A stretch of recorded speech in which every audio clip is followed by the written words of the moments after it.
Perhatikan baik-baik ini ya. Ini adalah pesan kehidupan untuk kita semua. Ya, terutama teman-teman orang dewasa yang mengaji saat ini. Di Islam itu ada istilah begini. Ada salih, ada muslih.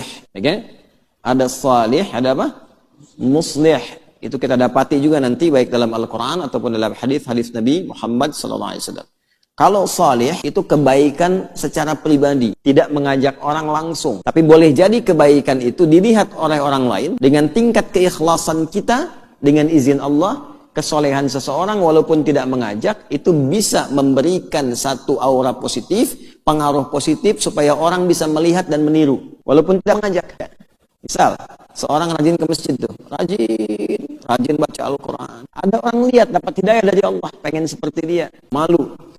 Saya tetangga dekat masjid tapi nggak ke masjid. Begitu lihat orang jauh ke masjid, dia berangkat. Padahal nggak ngajak orang ini. Nah, jadi bergantung keikhlasan dan kekhusyuan ibadah, keikhlasan seseorang dalam ibadah itu membentuk dirinya salih, baik menurut Allah, dan bisa jadi itu menjadi wasilah bagi orang sekitarnya untuk mendapatkan hidayah dari Allah Subhanahu wa Ta'ala. Kalau muslih itu kesalehan yang ditebarkan di lingkungan sekitaran. Singkatnya mengajak orang. Yang tadinya ke masjid, sekarang mulai mengajak, ayo ke masjid yuk, ayo ke masjid yuk. Ya? Nah, bila salih itu untuk pribadi, biasanya hampir setiap orang tidak mempermasalahkan.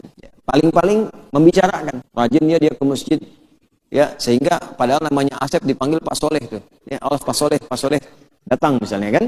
Nah, itu paling pembicaraan saja. Tapi kalau sudah muslih karena mengajak orang, ya, karena mengajak orang dan sifatnya dua, bisa mengajak pada kebaikan, bisa mengajak untuk meninggalkan keburukan, mengarahkan pada yang baik, amar ma'ruf, mencegah dari yang buruk, nahi mungkar. Nah, biasanya kalau sudah mengajak pada orang dengan dua sifat tadi, tentu setiap yang diajak atau diingatkan meninggalkan keburukan, itu akan setuju dengan sifat-sifat ajakan dan sifat peringatan. Mengajak pada yang baik, mubasyirah, mengingatkan untuk meninggalkan yang buruk, nadhira, mundir, mubasyir dan mundir.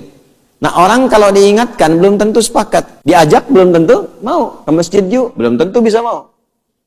Jangan mencuri ya, belum tentu terima. Jangan berkata yang kotor ya, belum tentu terima. Nabi saat baik secara pribadi, salih, orang-orang Arab sekitarannya, baik itu yang sifatnya baik, ataupun bahkan yang buruk, yang mabuk, yang mencuri, yang begal, yang zina, itu sepakat menyebut Nabi semuanya. Menyebut Nabi Muhammad itu seorang yang sangat terpercaya, orang jujur, orang paling baik di lingkungannya. Sampai diberi gelar Al-Amin.